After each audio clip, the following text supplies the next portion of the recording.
Welcome, y'all, to the 8th episode of Jeremiah the Podcast. I am Jeremiah Alford, and as always, thank you so much for listening. Y'all are fantastic, and as you know, you're a beautiful audience. Thank you so much for sharing, liking, commenting, sharing this with your friends, family, all this has helping so much with the support and getting these people, their stories out there and allowing the stories to be shared with you and your friends and continuing to produce more stories for y'all. It is so cool. Something I've been really wanting to do, and I'm really excited to keep producing more of this content for y'all. Y'all are wonderful, and again, I couldn't do it without y'all. So thank you. If you want to find me on social media, I am at Jeremiah the Insta on Instagram. I am also on Jeremiah the social media at Facebook. Check those out, and please like both those pages. I'm also on YouTube. Check out Jeremiah the YouTube. That's where all these other podcasts are located, besides on iTunes right now. Today we have an amazing guest, Dave Alewine. Dave I met at the Jam Room when I first was starting with recording with Fat Rat, and just amazing guy, super kind guy, wonderful person to talk to, and I was honored to sit down with him and talk to him about his legacy with Carnage. That's his band back in the 80s and 90s, and their album Carnage Massacre. Cool band. If you listen to him in person and talk to him and meet this guy, the music he brings out is so different, a little bit different from his personality, and it's kind of cool to see how these two clash, how these two separate personas like combine together. So it was really cool to sit down and talk with him. He's right now big in the musical production side of music these days, and he's worked with big guests like Edwin McCain. So wonderful guy. I think you'll love this interview. I know I sure did, and be sure to check this guy out. I'll add a link to their website or to a website where you can stream their music, so check it out. It's awesome. Without any further ado, we have Dave Alewine. And away we go. And I have it's on the shelf everywhere you go. Okay. No, I'll try not to be too cocky here. Oh no, I like it. I like your confidence. Are you a cocky person? No, I try not to be. A more cockiness when it's over the top. Mm-hmm. Oh yeah. There's a little bit too much every now and then. Are we good? Me sitting here? Yep. Yeah. Ready? Perfect. Okay. I clear you clearly. Now you're recording everything just direct to digital. Right to not Zoom. a computer at all. Okay. Yeah. I upload it to the computer. Yeah. Because then you got an SD card, right? Is that what you do? Yeah. It luckily hooks right up to the computer. I can easily edit it through an easy software called Audacity and make everything sound pretty. It's perfect. Oh yeah. There you go. Level, check, test. Yeah, I just want to make sure we're good. Test, tech, 1, 2. Excellent, fantastic. Can you hear me now? Yeah. All right. Well, say I noticed the shoes. Are you a big hiker? I'm not a big hiker, but I do like hiking. We went camping this weekend. Who's we? My wife and I. Okay. And down to Strom-Thurmond Lake. Okay. So spent 2 nights down there in a tent and did some paddling, brought the canoe. Mm-hmm. The only walking was to the lakefront and back. The water was down a good 12 feet or so had a short walk. Wasn't bad. Yeah. No, sometimes we go on serious hikes. Next weekend we're going to be in Blowing Rock. Okay. And is this thing on? Yeah, it's already going. Okay. It's so casual. Yeah. That's so normal for people to ask. Yeah, so it's perfect. Yeah. So next weekend we're going to Blowing Rock, where her family has an old mountain house they've had for 100 years. Okay. It's seasonal, so it's only open during the warmer months, and they shut it down for the winter. Mm-hmm. And we're going to go up. She'll be there for a week. I'll be up for 4 days. I'm going to take off of work Monday, Tuesday. I'll be gone. So up there, we're next door to a federal park where there's a gazillion miles of carriage trails and hiking trails of all kinds.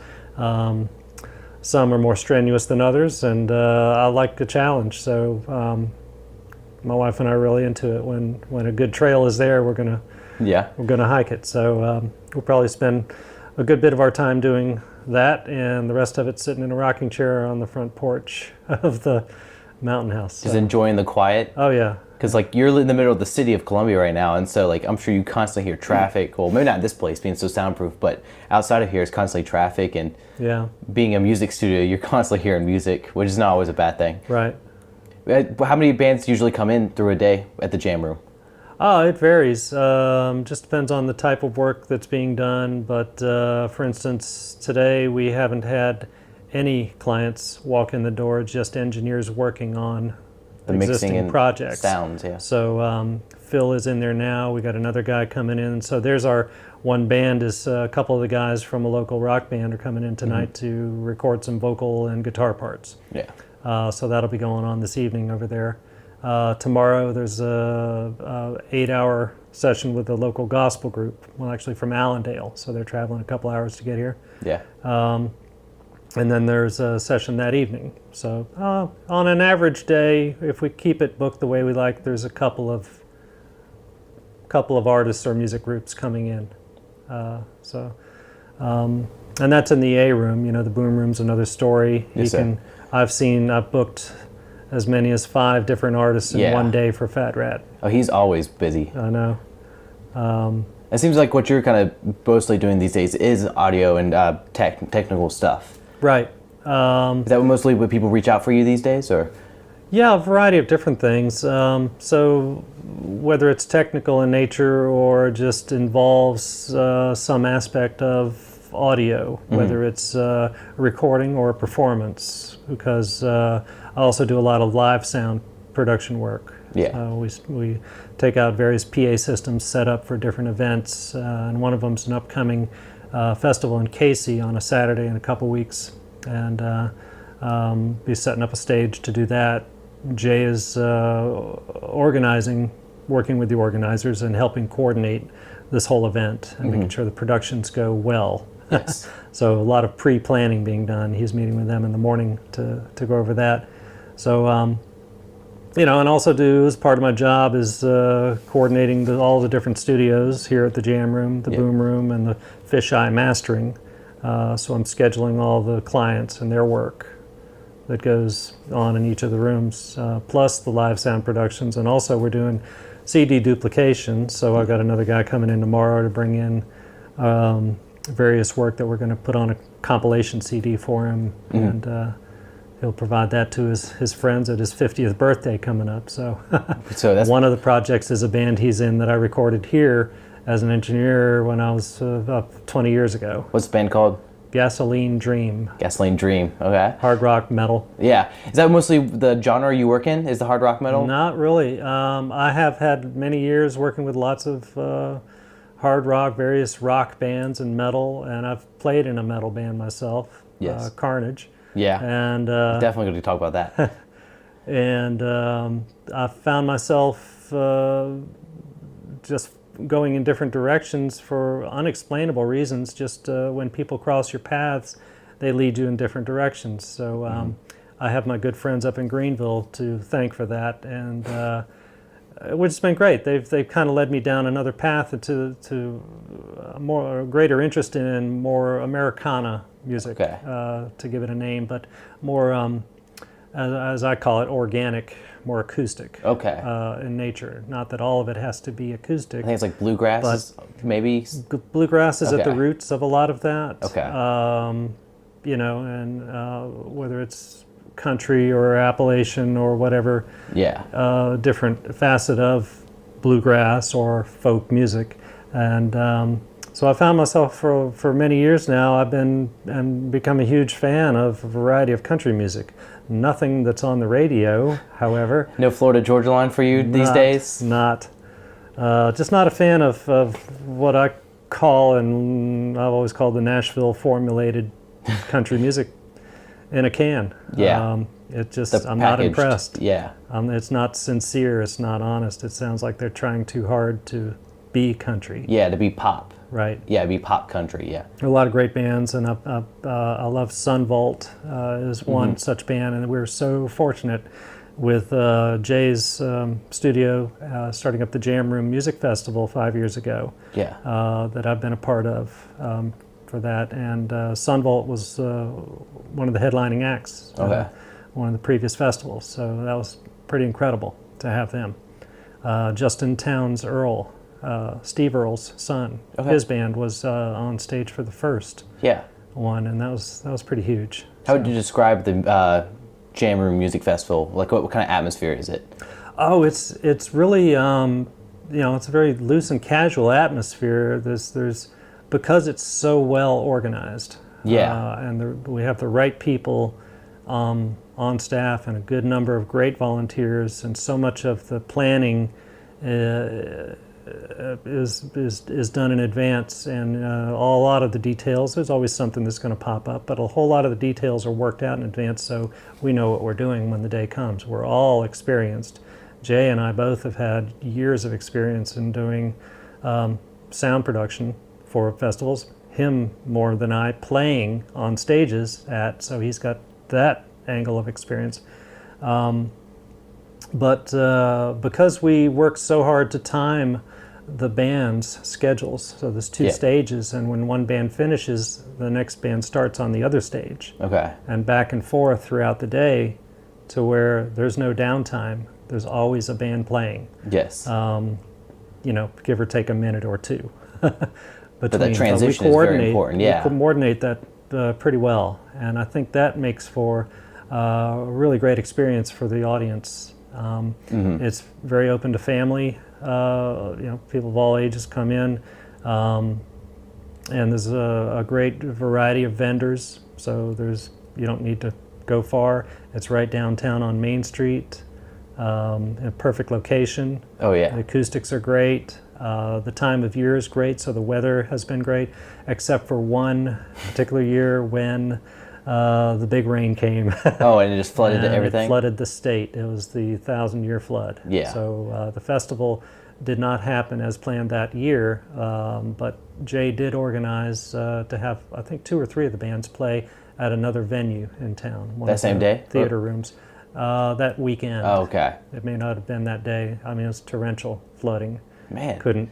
Yeah. That was like last year, I think, or 2 years ago. It was 2 years ago. Yeah. Yeah. Where the whole state went underwater for a little bit. Titanic. Yes.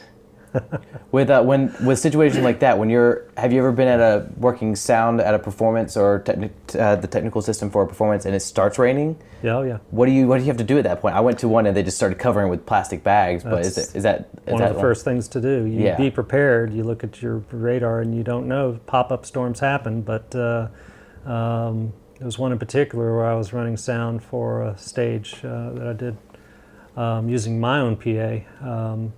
When I had my own PA company, I trucked it on out there and saw the storm was coming, and production manager overseeing the whole event said, "Go ahead and set it up. We know the rain is coming, but we'll make that call." Yeah.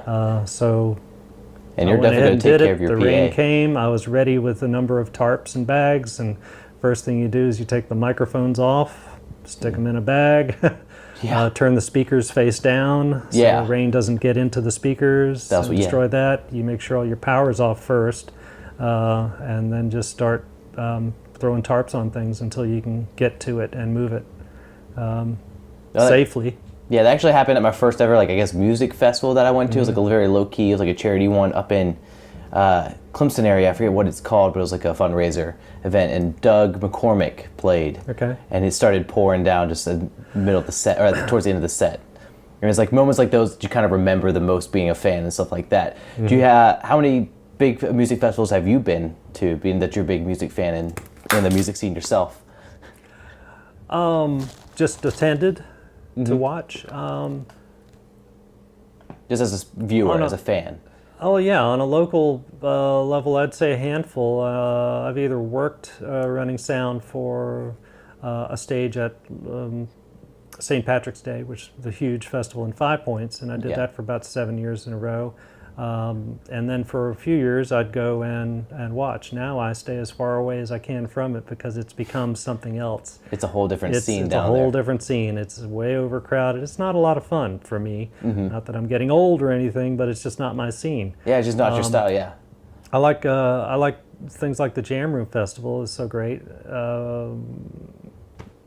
Because at this point, we get a really good crowd, number of people, and it's a manageable crowd. Yeah. It's not overcrowded, and you can get to the bathroom, or you can get to your food or your beer, that kind of thing. But down at 5 Points is a whole nother story.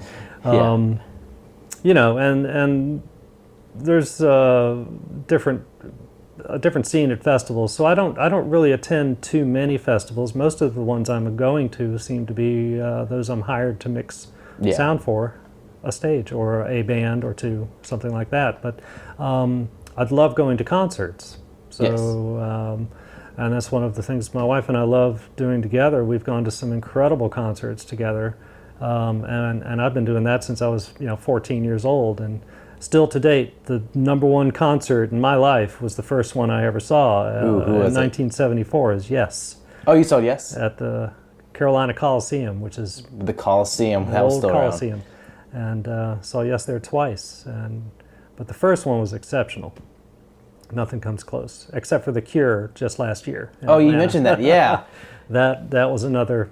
That's like number 2. Okay. Almost tied for first. So you said Yes was your favorite concert, and Yes. the second time you saw it, it was just like, yeah.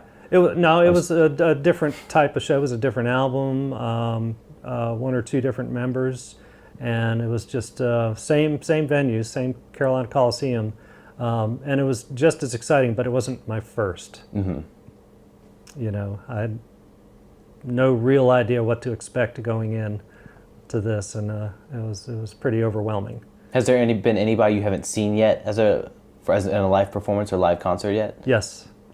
That I really want to see? Yeah. Yes. Yes again? No. Okay. Dwight Yoakam. Oh, who's that?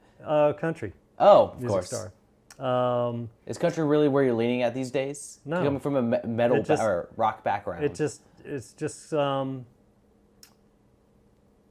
It just seems to be a music style that I can say is country, but there's all kinds of musics around country. Okay, yeah. Some is more rocking, some is more acoustic, and that's how Dwight Yoakam is. Okay. And a lot of the music I have of his is a full band. Yeah. And very twangy, very hillbilly in some songs, but some of the greatest lyrics and singing style, musicianship, just all the elements come together in all of his albums. I've got about a dozen of his records, and there's still a dozen more I need to get. Yeah. But he is on my bucket list to see. I understand that he came to Augusta not long ago, and some friends went, but I couldn't get away to make that. I'm really hoping. Yeah, that's one. I'm sure there's others, but that's the first one to come to mind. Yeah. When you mentioned the style of the artist and how you can't really label it all the time country, what's your thoughts on how today's music is being so heavily influenced by with technology? We have the chance to hear all various artists just by our phone, not just by what our radio station gives us, but anywhere. What's your thought is on how the development of sound has changed with artists and music these days?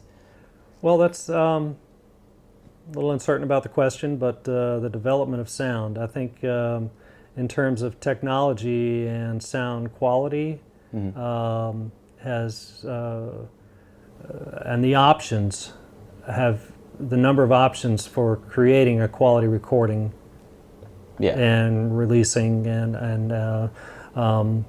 and sharing has come a long way. Options as in music software, or right from the beginning, from the recording studio, recording the record to the media that's being used there, much more of a digital format being used. And when digital came along, and it still is in a sense this way, it makes it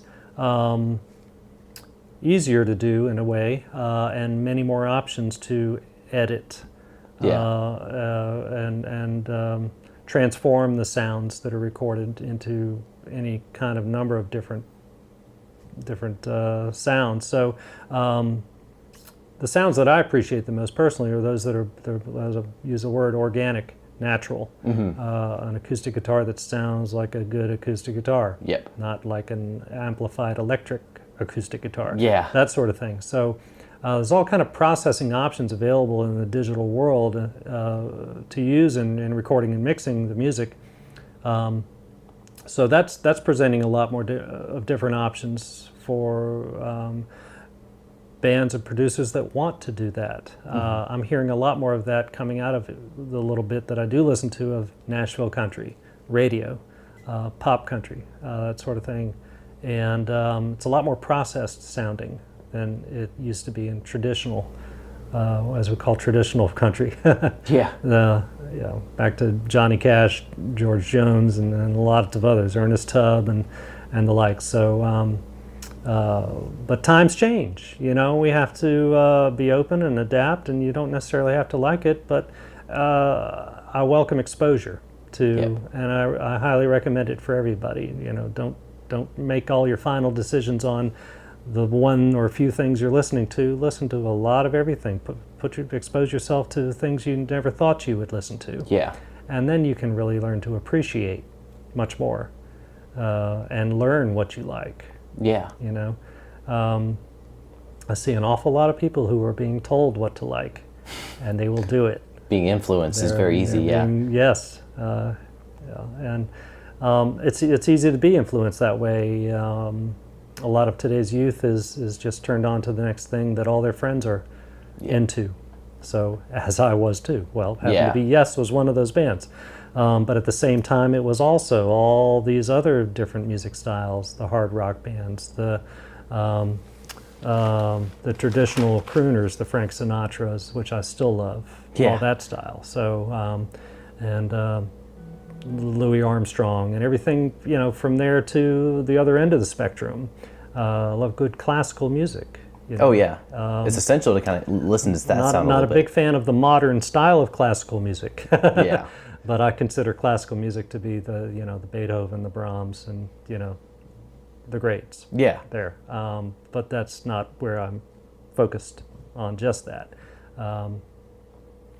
Okay. And you talked about a lot of sideways answering your question, but that's awesome. Then the other end of things is now. It used to be, when I grew up, vinyl records were the only format. Okay. That and radio. Yeah. Okay. So to see cassettes come along, 8-track tapes, when I started driving a car, I strapped an 8-track tape deck under my dash, and away I went. Later on, I got a cassette deck in there, and then. I was amazed when you can you can have your music digitized and play it back from a little device with a tiny cable. Yeah, why didn't you just listen to the Sirius radio, satellite radio, or Spotify at that time? I never got into Sirius radio. I didn't see paying for radio. Yeah, especially when you wanted commercial-free radio on the radio stations when they. So I've always been a big fan of FM radio. I mean, I started out on nothing but AM radio, and those are some of my greatest memories. Was there ever music on AM radio, or was it all just talk? There was some music. Now it's only talk. Yeah, it seems, or sports. Okay, yeah. But back when I grew up and had just a pocket radio, 9-volt battery pocket radio. That was my music source for a while, and AM radio had pop music on it. So I learned from that. And then FM came along. I remember dialing into FM and finding WUSC in Columbia, South Carolina. When we first moved here back around 71, was playing some pretty interesting music. They've always played, it's a college radio station, so they've always been it's known as the independent alternative. Interesting. Is their slogan. So, and I fell in love with that. It was exposing me to so many types of music, and some of it wasn't as musical as I thought it could be. But that's what the artist had in mind. And it was like I was learning a lot there. I was learning the most in my life at one point of what else there was, and what else I liked and didn't like. And so it took me in a whole lot of different directions to further investigate music. Yeah, it was not as readily available at that time. Right. You had to find those independent sources.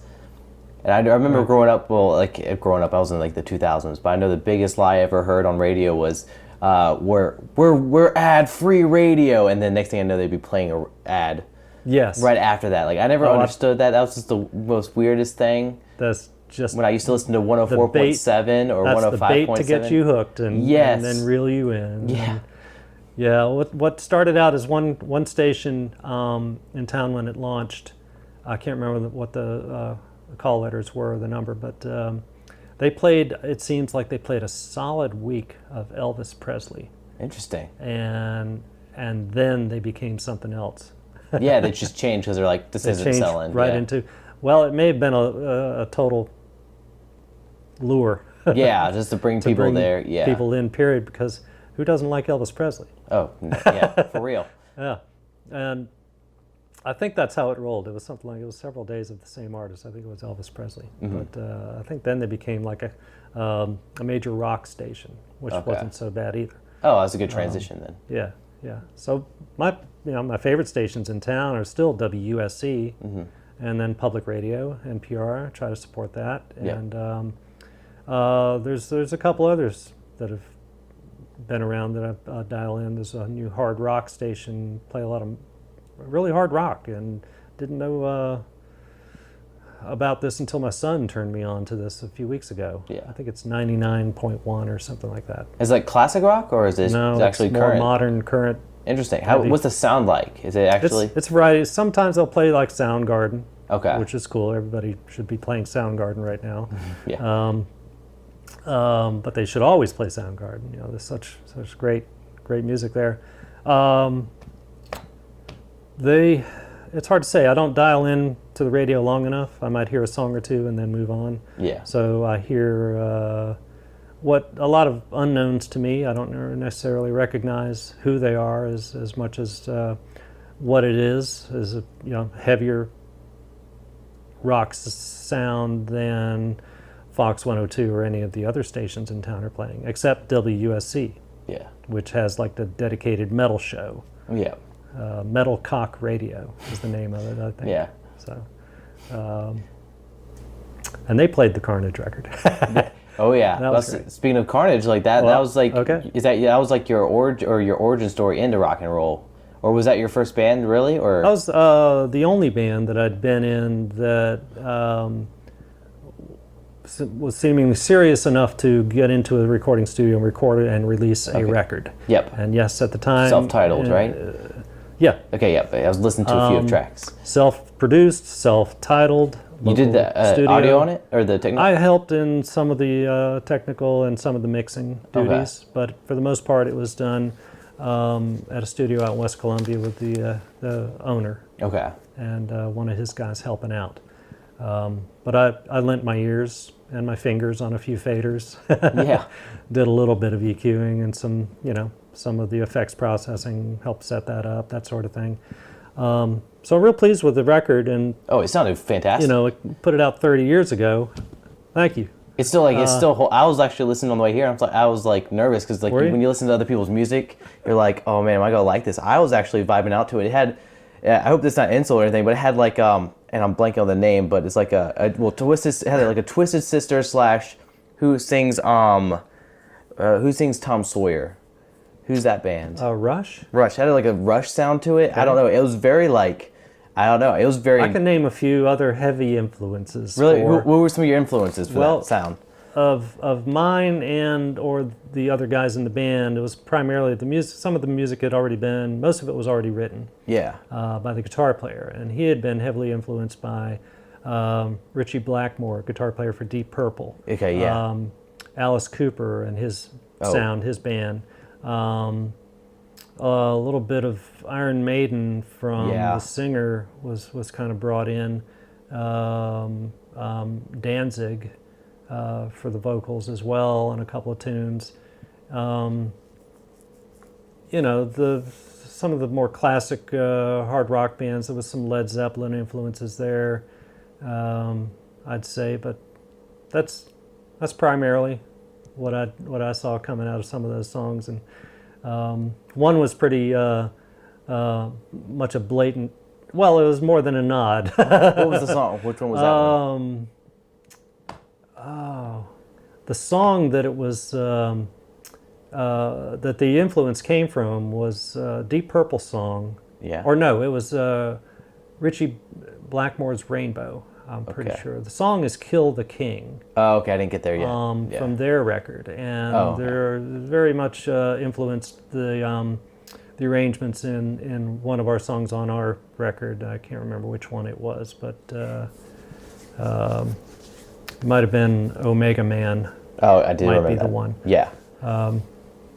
But that was very like very you can't- concept of a song. It's hard to go in and be original, which we tried to be original. Yeah. And not bring in influences from, other sources that you've been exposed to that way. But, I was in another band with some other friends years before that we didn't mean to, but we had a sound that was kind of like between Iggy Pop and Susie and the Banshees. And we didn't have any problem with that, but that's what this they music were brings heavy you to. influences of ours at that time, and it kind of ran around kind of a garage or a back alley rock sound, and New York Dolls kind of, with some influence on some of this, and guitar players like Johnny Thunders in that band was, had a lot to do. How'd y'all go about writing your songs? Like, what was your I can't think of the right word. Your pattern. There's never style. a pattern. There's no one way or any number of ways. It's just like it could come out as an idea from let's say we're just we're getting in the recording space or the rehearsal space rather, the jam room. Not necessarily a studio, but our own home jam room. Yeah. We'd set up and amps and drums, whatever we had, and maybe a drum machine if we didn't have a drummer. But it could just be from warming your fingers up and noodling around on the neck on a guitar, and oh hey, that's kind of neat, Dave. What is that? Or I might say that of the guitar player, and oh, he'd play it again. Oh well, what if I did this at that time? And things can just suddenly be spontaneous, and usually those are some of the greatest ideas. Yeah. And they may or may not make it into a song, or they may become a part of a song. So there's that, and then it could be, hey guys, I came up with this poem the other night, and I got some lyrics, and let's see if we can put some music to it.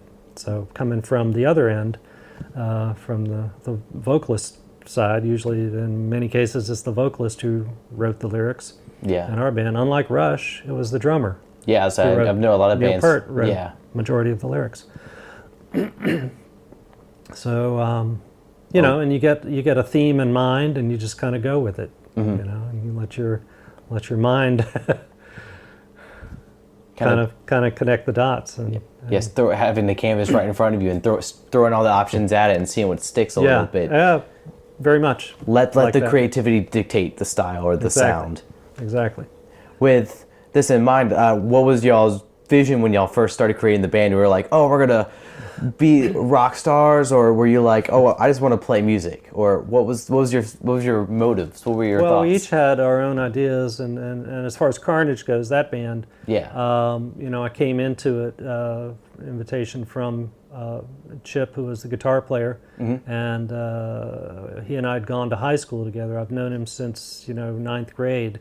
And he started playing guitar about that age or so, and any band he had, whoever was in it, it was called Carnage. Okay. And it was playing much of the same style of music, a lot of hard rock. Okay. So he brought into the version of Carnage when I came in that he had pretty big visions of what he expected Carnage to become, and there was the potential there for it to happen, but the day I came to rehearsal, which was over at his house in the living room, and he and the drummer he had been working with for a couple of years presented me with like a 1/20th scale model of what their stage set would look like. Nice. That's intense. That was Spinal Tap. Oh, okay. If you've seen the movie, they did have the same a scene thing when it's about the Stonehenge Yeah. scene, and they lower the model of Stonehenge on stage, and it's merely a model.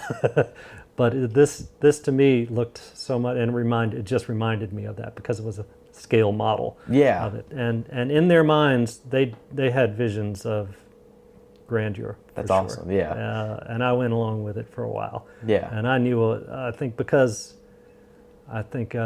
guess I was more of a realist than they may have been. I said, well, I'll stick this out. This sounds cool. Okay, let's go on and rehearse some music and not You like the performing and the I did. I enjoyed the music itself. I enjoyed the stage. I got severe stage fright. I'd No freeze way. up. Yeah, a couple of times. What did you do to get over that? Like, how did I'd just pick a friend in the audience, somebody I know. That would be one way. Yeah. And I'd just try to loosen up mind over fingers and say, don't tense up so much, you know. And I'd grip the pick so hard, or I'd grip the neck and press the string so hard, it would just cause more tension. It's breathe, Yeah. Dave. But then there were a few gigs where we had some good friends who were heavily into our music show up and just, you know, that just powered you really, with it? Yeah. really powered us through some of these gigs. And they weren't, you know, all of them on a big stage in a big club by any means. And but it's just really exciting to have somebody sharing that feeling with you, that they're really digging it, and that just propels you. Oh yeah. To really pour it out. there's such a vulnerable, if it's really who you are, such a vulnerable expression of yourself when you're on stage. Absolutely. And especially with music that you created yourself, and if someone's able to respond back to that, that's just like they're like almost saying yes to who you are, and they're like, I see you, and that's right. I can rock with you through this song and through this set, and let's share a moment. Like that's something I would do the same thing for musicians that I liked, whether I knew them or not. In some cases I didn't know them from anybody except I'd heard their record, and I go to a show and I'm just like, man, I can't get enough of this, and this is just so great, you know, and just immerse yourself in the scene and just go with it, and it's great. And to do that on stage and get and be appreciated for it is such an awesome feeling. So I dug that. Yeah, it's like walking into like a Roman Coliseum and you're like, am I about to be fed to the lions, or am I about to be like receive some praise or something, some recognition? But oh man, when you get fed to the lions, I'm sure it's not the best feeling that is out there. Yep. But it's almost those low moments that make the shared moments really kind of worth it. Yeah. You kind of have the balance of the highs and lows. Right. So with stage fright, did that stem back when you were like even younger with all that? There were one or two experiences that I'd had early on. It wasn't so much on a stage. I remember one when I was first instrument I played was trumpet. Yeah. So I had a few years of learning that and had learned some songs. And then we moved from New Jersey. My family moved to Atlanta. So one of the classes was a music class, and it was show and tell time. Yeah. So we all had to sign up for something, you know, to present for that. And I said, well, I play the trumpet. And You played it? I played some notes. Were they good notes? Or I learned the song Born Free. Oh, okay. And came in and I thought, I can do this. Because I rehearsed it. I played it at home. Yeah. Top to bottom, all the way through, a number of times. And then I got up in class in front of 30 or 40 people and just, you know, barely got through the first. I guess you could say you blew it. I blew it, yes. Yeah. Yep, that's right. And but they still applauded, and they were very nice, you know. And I think some of them just didn't know. None of them knew me. Yeah. So that was the easy thing about it, in the sense that none of them knew me. Yeah. And I just, you know, I'd moved into this town, you know. Yeah. New burg. So there's something about like starting in a whole new place and having a chance to reinvent yourself or a new identity, because that's how I had to look at it, because my family moved a few times when I was growing up. Okay. Why is that? Did your dad like military, or was it just business? Well, he actually graduated. He got out of the military at about the time I was born in Denver. Gotcha. Colorado? Yep. Oh wow. Okay, I'm actually heading out there this August, so cool. I'm gonna ask you a few questions about that too. Yeah. I was only there for 6 months, and we moved to Maine. Oh, okay. So you didn't spend no time there. No time. Watching pictures of a friend who just left Denver a few days ago. He'd been out there, all over the West, but. We moved to Maine, Massachusetts, then New Jersey. New Jersey is where I learned to play the trumpet. Mm-hmm. And after this performance in Atlanta, moving down there, I didn't play trumpet much longer. Okay, that. yeah. I did pick up piano. I got piano lessons, and highly recommend piano for anybody just getting in to learn a first instrument, because so much is learned on piano that you can transfer over to any other instrument. Yep. And you learn scales, you learn to read music, you learn some very basic things that will apply and make your life a lot easier on any other instrument. So it allowed me to later on teach myself to play bass guitar. Yeah. And go on with that. So that's been my instrument of choice. I still want to learn to play at least a few chords on guitar, just so I can. Be nice. This may be a silly question, but so you learned bass guitar using sheet music. Is that right? Or am I right? Most of what I've done with the bass guitar, though, has been by ear. Really? But Is that with the same with piano? You heard it and you were able to sort of dissect and No, when I played piano, I was reading music. Okay. So I'd learned to play songs like the Beatles. I learned to play Hey Jude. Good song. I did try to pick it up by ear. Yeah. Three Dog Night was a big band for me back then, and Jeremiah was a bullfrog. Yeah, let's say that's close to my heart. That's close to my life. I really liked Three Dog Night a lot back then, and I would almost recommend the Beatles if anybody's interested in learning how to play guitar or any sort of instrument. Any instrument. The Beatles are like the perfect band to start learning. Like they have several 4-3 chord songs that are used in patterns throughout music history. Yes. And very catchy songs. And they have some very complicated songs too. But, the basic chord structure of most of their material, especially their earlier material, is fairly elemental.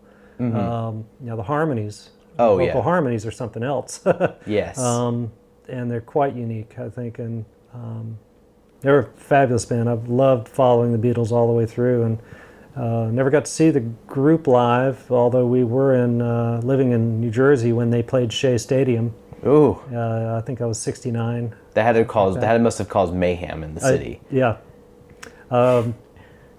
It absolutely did. What was it like during the Beatles era? Like, do you remember when they first hit the scene? Yeah. Well, what changed? What was the environment before they came, and then what would you describe the environment after they came?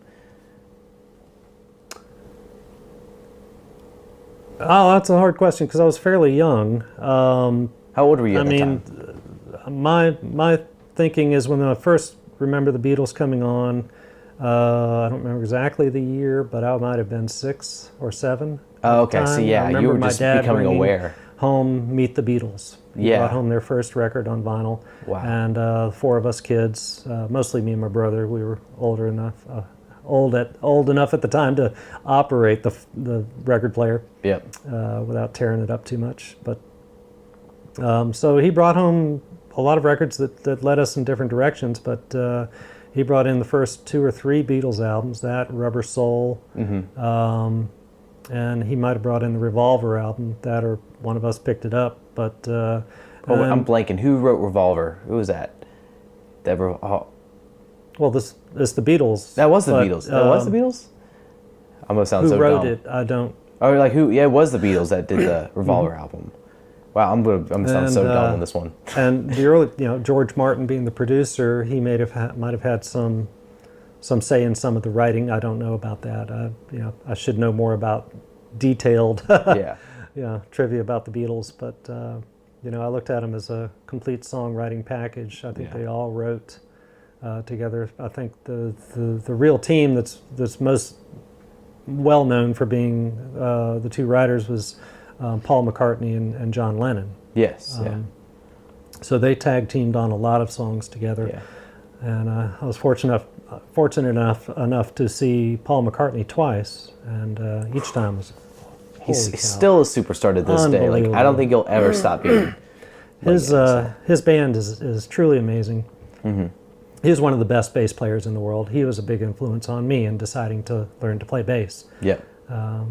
He's a lefty, right? He's the lefty bass. Mm-hmm. Yeah. And that brought a lot of lefties out too. Yep. But I've on stage I've seen him easily play guitar, play piano, as well, and He's just an amazing songwriter, performer, talent, overall talent. So he's great. Saw Ringo Starr and his all-star band when they were touring, and that was a lot of fun. But I wish I had a chance to have seen John Lennon somewhere. Yeah. That would have been great. Oh, man. Excuse me. That's what the water's for. So, did the Beatles ever influence any of your own music, you feel like? Or, like, the direction you went with your music career, or your passions growing up? Can you see any connections? Yeah, I definitely could see connections there. I can't really at the moment cite specific songs and how they influenced any songs that I had a part in co-writing. I can't tell you I ever totally wrote a song. Okay. You never pursued any of your, like, a solo, like, or like while you're by yourself, like working on music, or? I've had a few ideas. They've never come into fruition. They've never come to fruition. Yeah. That doesn't mean they won't one day. One of these days I hope to be retired and have a little more free time on my hands. So yeah. I'm in the process of basically reorganizing. Excuse me. That's awesome. No worries.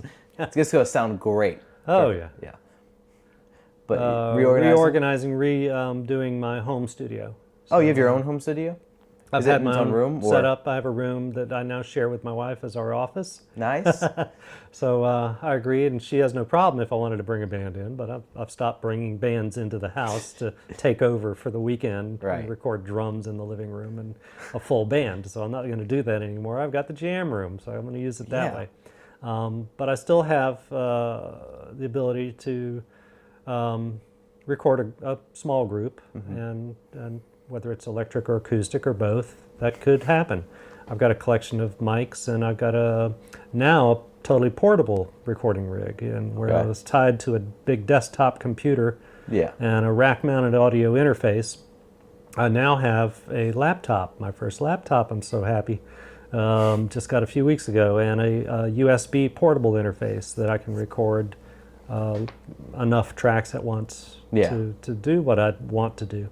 But a lot of what I do, and this is interesting because just yesterday I woke up, walked by my setup, and I'm like, I need to finish putting this together and make that transition over to completely on the laptop, a new rig, and get rid of the old stuff. So later that day, yesterday, I get a message from a guy in a group that I've worked with for 13 years, mostly doing live sound work. I've traveled all over the country with them, and they are a Turkish and Middle Eastern folk music group. Interesting. Instrumental. So, like, they speak English, or is this? They're all speaking English. Oh, okay. One of them is two of the guys, the bass player and the violinist, are both from the Middle East, but they've been U.S. citizens for many years. Okay. The others have a big love of the culture and the music of the Silk Road, and that's what their music is all about. It stems from one end of the Silk Road to the other, and it brings in different influences from different areas of that portion of the world. Interesting. Some Uzbekistan is one end, and some Indian influences on another end, and some of those are blended. Some of them are very distinct in their songs that they do, but a lot of what they do are their interpretations of traditional folk songs. Okay. And they do it very, very well. So the last performance they had that I mixed sound for was here in Columbia. Nice. And I was able to record multi-track for both nights. And once that was done and we got a rough mix, okay, what do we do next? Well, I didn't hear back for 2 years until yesterday. Wow. So yesterday, Dave, you're interested? Yes. Always down, right? So now I'm busting it to get that studio setup finished and ready to go. Okay. So we're likely to be, very likely to be mixing this record in my home studio. And I am going to throw the option at them to see about possibly doing it here, which is where I met the group, at the Jam Room. 20 years ago. How did that Just meet? about, or 15. Just in crossing paths? Yeah, they happened to be in, they were all hanging in the control room working with a different engineer, mixing their first recording. Yeah. And I came into the office to start working and heard sounds of a different nature. It wasn't punk rock or the kind of stuff we were doing here at our studio often, and I was intrigued. So I walked in, I introduced myself, and Greg, the engineer, helped introduce me and said, well, he passed on, if you need a live sound guy, Dave's your man. I was like, next thing I know, I'm going to Piccolo Spoleto with them for my first gig with them. Yeah. And then it just went on to all kinds of other places and events that we've played for many years. So they've taken me all over the country in different places. So now they're ready to, sounds like, go back to mixing this live record, which they don't have anything as a record live. They have a couple of live videos that they've released. Oh yeah. On actually VHS at first, and now on DVD. Yeah. So there are those, but we'll see what happens. Mm-hmm. Very excited. There's a big future of coming your way, and some new plans coming your way with that band. Yes. With that traveling that band, did you travel any with Carnage as well? Were y'all ever a traveling music group? Y'all stayed in the Columbia area, South Carolina area? For the most part, the band, even after I left, a good friend of mine came on and took my place as bass player at a time when I saw the band wanting to do more, but to go in directions that I had a bit of a different idea about. I was being more realistic. So it just so happened that at the same time I'm playing in Carnage and recording this record, that I'm also building a live sound production company of my own. Yeah. And it was taking off. I was getting more regular work, and I saw myself getting a lot more involved in that end of the business rather than being on stage. I was out in front mixing sound. That'd have been so cool. Like you started doing your own thing. Yeah. Like it started happening. Yeah. And I was really pleased with that. I was able to build up my own PA system and got a pickup truck and did a lot of shows, a lot of around Columbia and a lot around the state. And then later on, I'd travel all over the Southeast. Just with different bands? Different bands. Would they contact you, or did you just tour with different bands? Variety. I'd never really toured with any one band for any length of time. With Turku, it was never more than a couple of stops on a trip out and back. We would even go from here to San Francisco for one performance and then come back. Gotcha. Might be a few days to get there and back, but that's one instance. But there were a couple where we would do a couple of nights at different locations as we went out.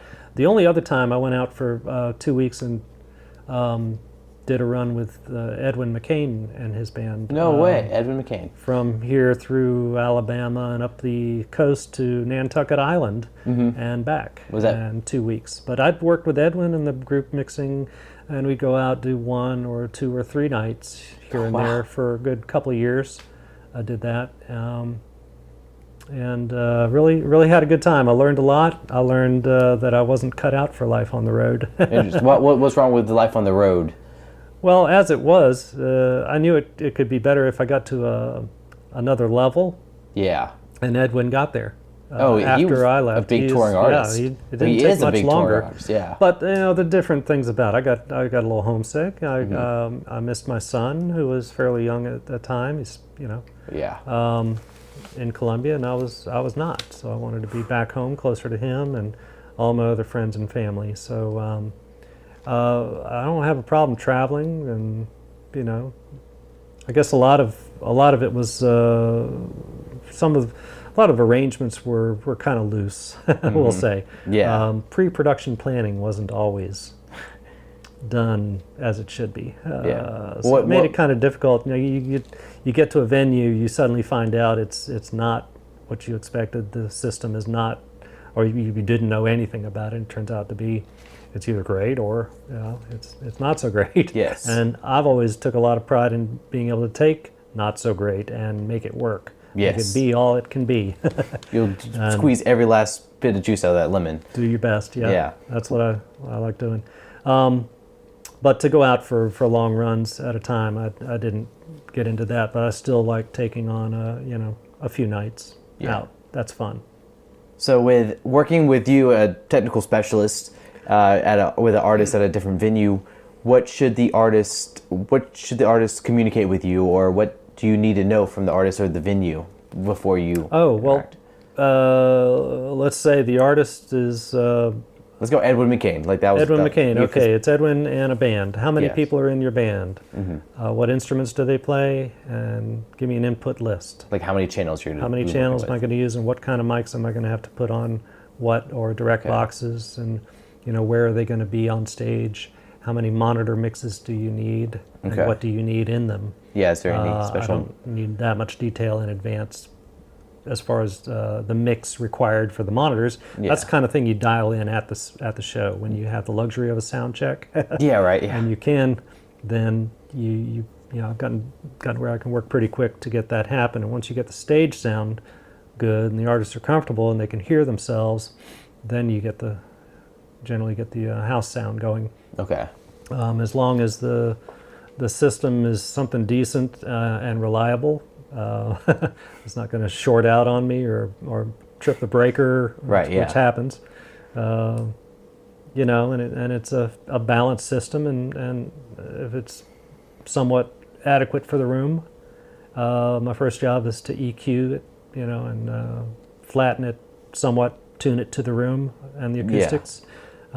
Which is always one thing when the room is empty at sound check, and it changes when the crowd comes in. Yes. Sometimes it can be drastic. The bodies change, but absorb you that just have sound, or to- they don't bounce it as much. You just have to use your ears and really listen to what's happening, and start out at a good moderate level, and then work your mix Okay. and put it together, best you can, and with as little feedback as possible. Oh yeah. So there's the challenge, and just doing it as quickly as possible, making it happen.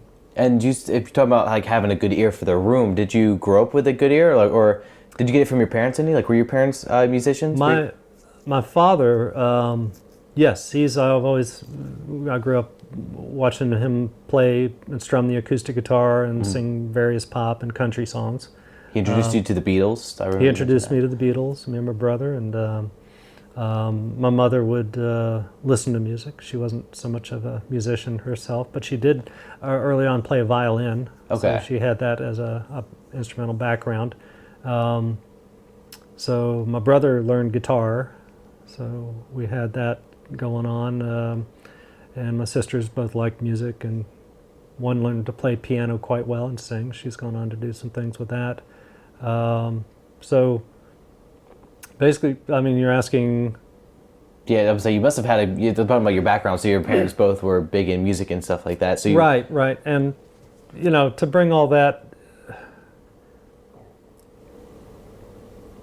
I guess, into my life, and just I maintained through them, and a lot of my other friends, just an ongoing interest in music styles, music technology, and production, what it takes going into an event, whether you're just attending and listening and watching the show, or whether you're behind the console and responsible for how everybody else is going to listen to that show. My ears, and your question was about how my ears were. Well, I grew up with pretty severe hearing problems. Really? Yes. No way. And that's all you do in your career now is. Yes, I'll be honest, and I will say I've had tubes in and out of both ears a number of times. One of them's still in there. It's been 40 years. It's in there. Interesting. So I think I broke the Guinness Book Yeah. on that one. Having some fun there. I've got, thanks to great local doctors, I've had really good care, and they fix me up when I do have trouble. But good ears are just something you have to learn Yeah. to have good ears. nobody's born with it, but you just have to know what to pay attention to. And some people have a natural ability to perceive sound, Yes. process it, and understand it. So it's one thing to hear Yeah. music in a space. It's another thing to go, okay, I need to pick out this specific frequency that's ringing and notch it out only enough to keep it from ringing, Yes. but not kill the sound of what we're hearing here, and keep it balanced. So you want to do, it's a lot of minor adjustments that add up to the big picture as far as the oral picture goes. Right, yeah. When you're mixing a show. And a lot of that applies to studio too. So you're having to listen to all the different tracks, the instruments, not just the drums, but each drum. Yeah. And how they're all interacting. Okay. So you have to think in terms also of frequency ranges and how they all play together. When you have numerous instruments, from the drums with the low and the bass guitar with the low ends, and mid ranges and the high end from the cymbals, and you want to make sure the vocals are going to be where they need to be for the type of music you're doing, and have good clarity to them when that's necessary. Punk rock being an exception in many cases, but there's a different kind of focus on that. And I've loved working with punk bands too. Yeah. So. There's a big emotion that they try to convey mostly with behind the words, not really the words itself. Right. But when you got a good vocalist and good lyrics and a great band with them, one of my favorite shows I've mixed was just last year. Yeah. All the years I've been mixing sound. What show was this? Alejandro Escovedo. Wow. And it was a fairly small venue, challenging acoustics. Okay. But me and a couple friends worked together to bring in the right equipment for that venue. Yeah. And it worked perfectly well. Awesome. I was so pleased. On Jay's brand new mixing console that was right out of the box. This was like my first gig. Still shining. Much. Yeah. Still shining. the new recording box smell. Yeah. Yeah. I with talking about your growing up with family, listening to music, and we're gonna transition to now like your current family. How'd you find your wife? Was it through music as well? Well, in a way, it was through a mutual friend. Okay. And who I can't remember where exactly I met her, but it had a lot to do with the local music scene because she was out there as much as I was. Yeah. She'd be listening and watching shows while I'm mixing or watching or hanging out watching. So Diane introduced us, and a few months go by, and I happened to be out mixing sound for one of Jay's shows down in Five Points at the Fountain. And she happened to be there too. Hey. So I made sure I got her phone number. Right. Oh, hey. Yeah. Who saw who first? Did you see her first? I think we caught eyes, and Okay. I waved, and she saw I was busy, but she walked up, and so when I had a break at the end, she just kind of hung out and was just being so kind and nice, and I was like, I told myself I must pursue this. Oh, you dog, to you. the next, yes. Yeah. But called her, and we got together. Not much later after that, and so there you go. Yeah, dated for a year and a half, and got married. Been married just over 5 years now. So. Oh, wow, that's awesome. Yeah. Did with this new family as well, like you said, you have a son now. Well, my son's from my first marriage. Okay. He's 27 this month. Awesome. Is he into music as much as you were, or? He is into music. Okay. He likes a lot of what he likes is some of the more modern metal. Okay. And I like a lot of what he listens to, but I'm not in a hurry to rush out and get the records for some of this stuff. But Yeah.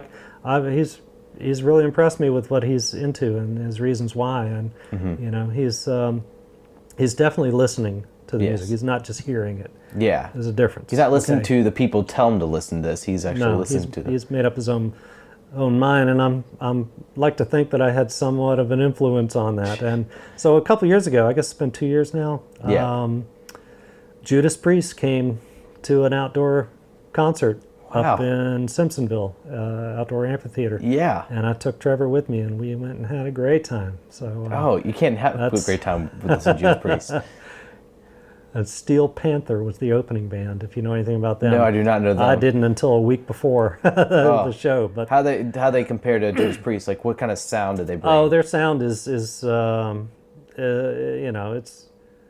cheese metal, I'd say. Nice. But it's their shtick is something else. They're not about their music. Their music basically emulates or almost copies other hit songs. Okay. Rock and hit metal songs. Okay. And they'll throw in their own lyrics, and a lot of them are very derogatory. Just for the shock factor and the Let's just say they love women a yeah, lot. right. There we go. And they made no bones about it. Yeah. That's it the just Dave came edited pretty straight version. out, but they Yeah. were as entertaining as they could be. Laughed our asses off. It was great. But they could play their music, yes. It just wasn't a reason to buy the record, I think. Oh, okay. But Judas Priest, on the other hand, holy cow. I've owned several of their records. In previous bands I've learned, and we played a few of their songs. Yeah. Like Screaming for Vengeance, and stuff like that. But visually, they're so awesome. I don't think they've lost much of any of their Rob Halford's persona. He was every bit as just threatening in a way was one word, but he was the way he'd pace. He was menacing. Oh, okay. Yeah. His look, his demeanor, his stature, the way he presented himself and commanded. He took charge of the audience. He took charge. And he rode out on his Harley on stage for the Hell Bent for Leather. Yeah. He does so. And it was all the original members, I think, except for one guitar player, maybe the drummer. I don't remember. But a couple of the original guys still with Rob Halford, and that was a lot of fun. Oh man, that was like a tough era. There was not many soft rock people that commanded stages like those guys. No. Oh man, what kind of feeling did your band give on the stage? Did you feel like? Well, when the crowd was into it, when Yeah. there was, more than one person nodding their head and head banging, it was from what I do remember, it was there were a couple of sweat fests going on, and never incited a riot, No. so to speak. But, Yeah.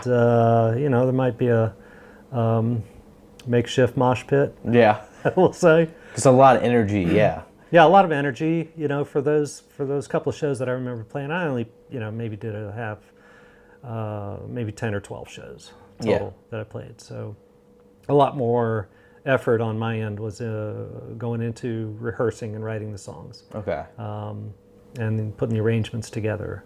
And then at the very last minute, 2 weeks before we're scheduled to go to the studio, working in a new drummer, which turned out to be no problem. Okay. The guy had rehearsed with us for 2 years, played a couple shows.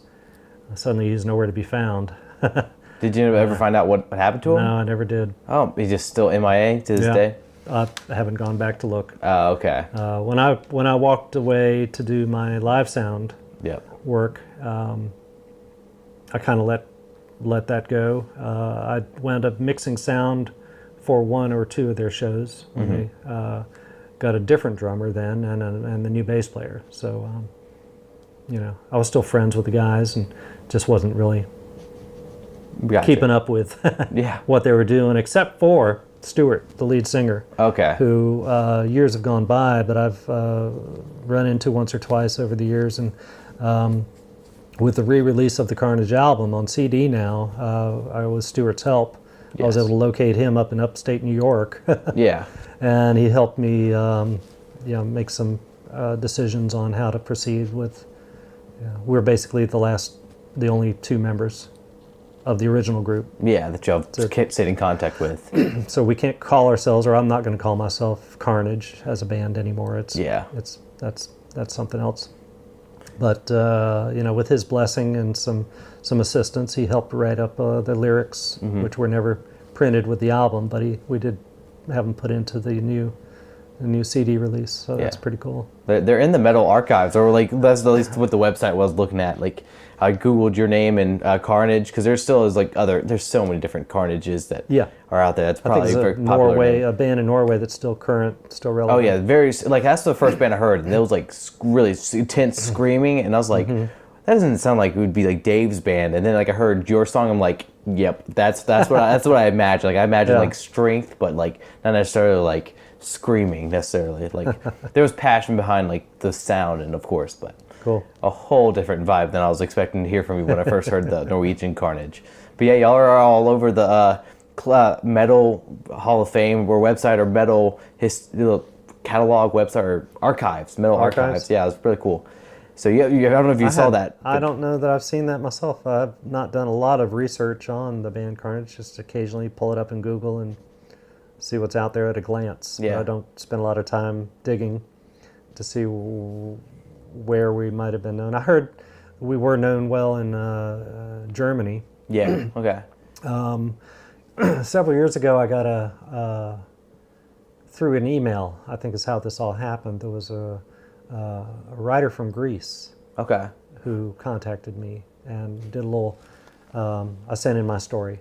That's awesome. And he printed it in some metal magazine. I never got a copy of it, but that was interesting that somebody out there is interested in. And then next thing I know, through I see his name pop up. Yeah. In the list of other friends with the record label. Wow. Guy who re-released us. So he is relevant person in this whole scheme of metal.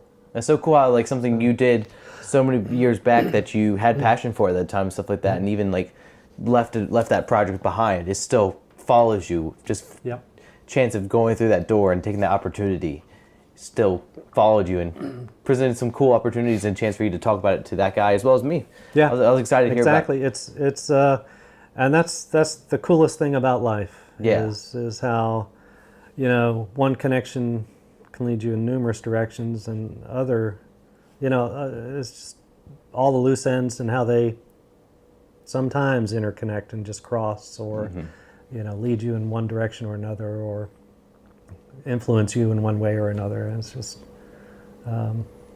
it's this thing we call life. So it's time to go home and watch The Meaning of Life by Monty Python and the... Yeah, right. That explains so many things when you watch that movie. Oh, yeah. Oh. You big Monty Python fan? Yeah. Oh, yeah. Are you big into like comedy as well? Yeah. What kind of comedians do you like to listen to, or were you a big fan of? Oh God, George Carlin. Oh man, Richard Pryor. The legends. The legends, I'd say, yeah. There's not a whole lot of current comedy, but we keep looking on Netflix. Whoever. Well, Dave Chappelle's coming back a little bit. Dave Chappelle, and he was just in town. Yeah. Not long ago. I did see something about that. We passed on that performance. We didn't choose to go.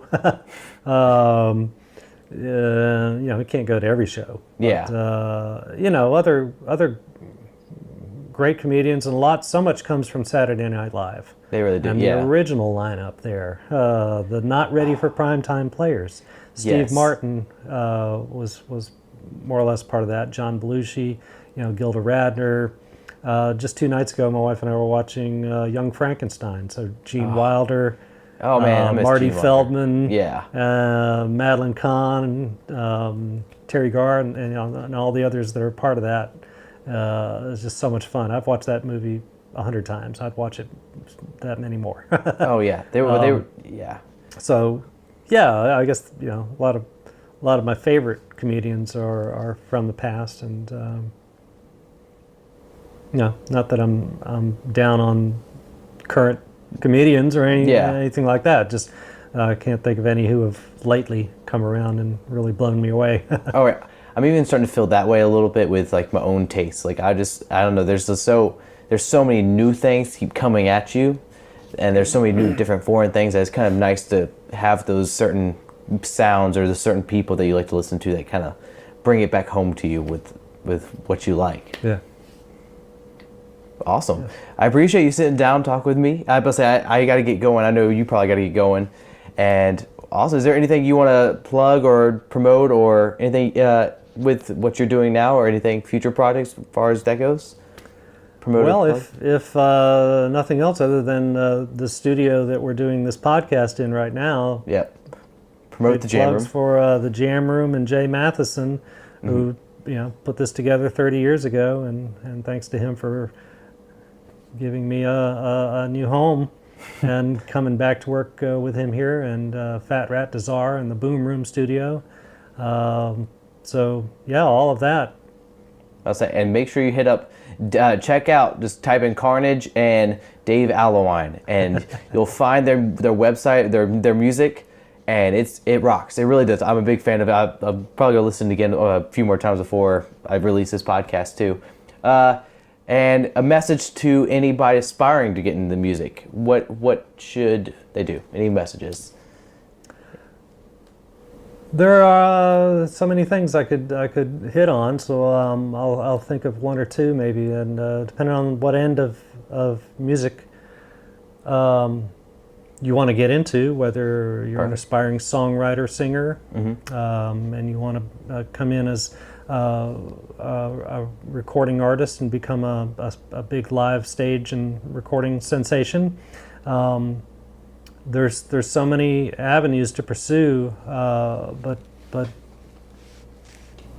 do all you can to stay yourself, to be yourself. Don't let somebody tell you what you need to be. You have to figure that out yourself and be true to yourself when you do that. Oh yeah. And yes, listen to what others may have to say, take all of that, and make your own decisions.